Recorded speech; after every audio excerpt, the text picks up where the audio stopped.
আজি অসম চৰকাৰে এখন অতি মহিয়ান আঁচনি, পবিত্ৰ আঁচনি অসমৰ ছাত্ৰী সমাজৰ বাবে উৎসৰ্গিত কৰিছে।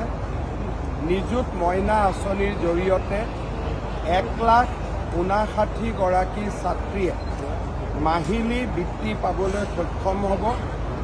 উচ্চতৰ মাধ্যমিক প্ৰথম বৰ্ষৰ ছাত্ৰীসকলে 1000 টকা, স্নাতক প্ৰথম বৰ্ষৰ ছাত্ৰীসকলে 1250 টকা আৰু পোষ্ট গ্ৰেজুৱেট প্ৰথম বৰ্ষৰ ছাত্ৰীসকলে 2500 টকা লাভ কৰিব। প্ৰতি মাহৰ 11 তাৰিখে বেংক একাউণ্টত এই পুঁজি হস্তান্তৰিত কৰা হ'ব। এই আঁচনিখন নিযুত মইনা আঁচনি এইকাৰণেই ৰখা হৈছে যে অহা 3টা বছৰত এই আঁচনিৰ হিতাধিকাৰী 10 লাখ পাবগৈ আৰু 10 লাখ ছাত্ৰীক সামৰিব পৰাকৈ এই নিযুত মইনা আঁচনিখন প্ৰস্তুত কৰা হৈছে। সমগ্ৰ অসমতে আজি ছাত্ৰীসকলে বিভিন্ন সমষ্টিত পতা অনুষ্ঠানসমূহত উপস্থিত আছে। উৎসাহ আৰু উদ্দীপনা। মই ভাবোঁ এই আঁচনিখনে অসমত বাল্য বিবাহ ৰোধ কৰাৰ ক্ষেত্ৰত এক বিশেষ ভূমিকা পালন কৰিব। ড্ৰপ আউটৰ যি সমস্যা আছিলে সেই ড্ৰপ আউটৰ সমস্যা সমাধানত সহায় কৰিব আৰু অসমৰ আৰ্থিকভাৱে পিছপৰা দৰিদ্ৰ আৰু মধ্যবিত্ত পৰিয়ালৰ মেধা ছাত্ৰীসকলক শিক্ষা জীৱনক আগুৱাই লৈ যোৱাত সহায় কৰিব। মই শিক্ষামন্ত্ৰী ৰণোজ পেগু আৰু শিক্ষা বিভাগক এনে এখন সুন্দৰ আঁচনি অসমৰ শিক্ষা জগতলৈ উপহাৰ দিয়াৰ বাবে ধন্যবাদ আৰু অভিনন্দন জনাইছোঁ।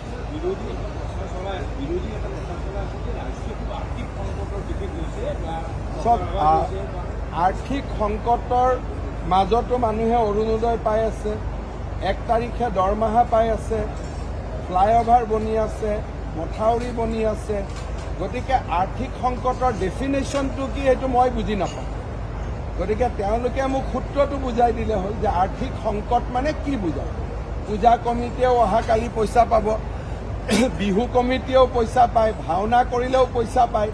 গতিকে ক'ত আৰ্থিক সংকট আছে মোক দেখাই দিলে হ'ল। অসমে হৈছে কংগ্ৰেছৰ যিকোনো চৰকাৰতকৈ অসমৰে আটাইতকৈ ঋণ কম। ঋণ এনেকৈ ল'ব নোৱাৰি। মই বহুতবাৰ বিধানসভাত উত্তৰ দিছোঁ। ঘৰুৱা আয় 3.5% লোন ল'ব পাৰি আৰু অসমে লোন লোৱা ৰাজ্যসমূহৰ আটাইতকৈ তলৰ 5খনৰ ভিতৰত অসমত আছে আৰু কংগ্ৰেছ শাসিত ৰাজ্যবিলাক ওপৰত আছে।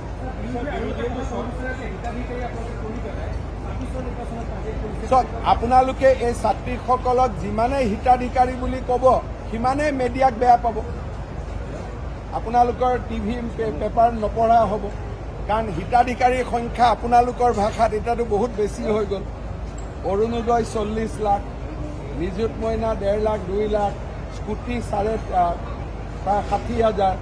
যদি হিচাপ কৰে অসমৰ আমাৰ আয়ুষ্মান ভাৰতৰ আয়ুষ্মান অসমৰ কাৰ্ড 62 লাখ আৰু মই বন্ধ কৰিলে আপোনালোকে লিখি দিয়ে। যদি হিতাধিকাৰী কোনোবা এটা মাহত পইচা নাপায় সেইটো নিউজটো আপোনালোকে কৰি দিয়ে।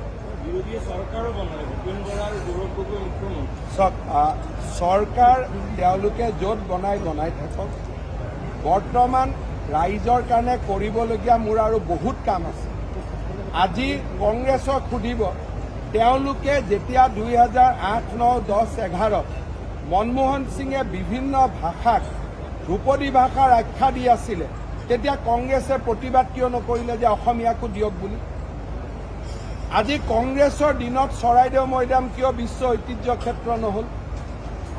আজি কংগ্ৰেছৰ দিনত অসমত গামোচা বাহিৰৰ পৰা অহা কিয় বন্ধ নহ'ল।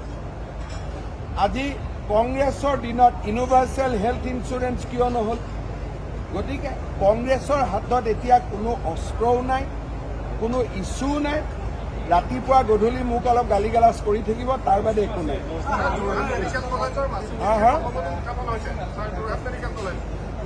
কোনটো ঘাইপথ?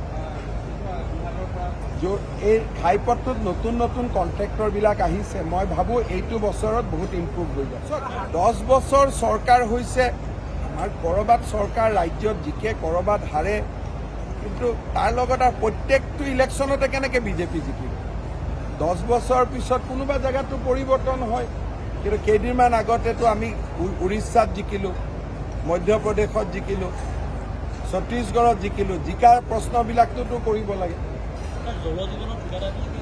জল জীৱনত এটা সমস্যা আছে দিল্লীয়ে কিছুমান আমাক এডভাইচ দিছে কিন্তু অহাকালিও কিছু পইচা আহিব আঁচনিটো দিল্লীৰ হয় দিল্লীয়ে ভাৰতৰ প্ৰেক্ষাপটতে কিবা কিবি নতুন চিন্তা কৰি অসমক লৈ নহয়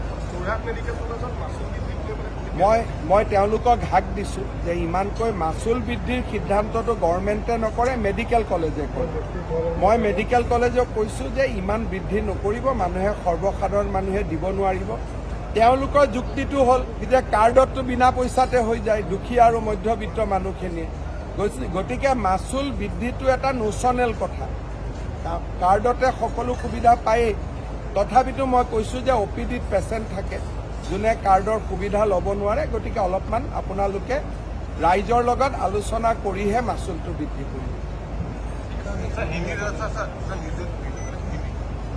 असम आज एक बड़ा प्रयास का शुरुआत किया है चाइल्ड मैरिज को रुकवाने के लिए हमारा ये प्रयास होगा जो भी बच्चा कॉलेज और यूनिवर्सिटी में पढ़ेगा खास करके हमारे जो गर्ल स्टूडेंट हैं उनको महीना एक स्कॉलरशिप मिलेगा 1000 रुपया करके और जो पोस्ट ग्रेजुएट पढ़ेगा गर्ल स्टूडेंट उनको 2500 रुपया मिलेगा हर महीना हमारा लक्ष्य यही है कि छात्री अपना दम पर पढ़े पिता माता का ऊपर आर्थिक रूप से डिपेंडेंट ना हो और ये होने से हम लोग का आकलन है कि असम में चाइल्ड मैरिज कम होते जाएगा चाइल्ड मैरिज रुकवाने के लिए आज हम लोगों ने ये निजुत मोइना आसनी नाम ये एक बड़ा स्कीम का शुरुआत किया हो करीबन 1.5 लाख से 2 लाख छात्री इससे उपकृत होगा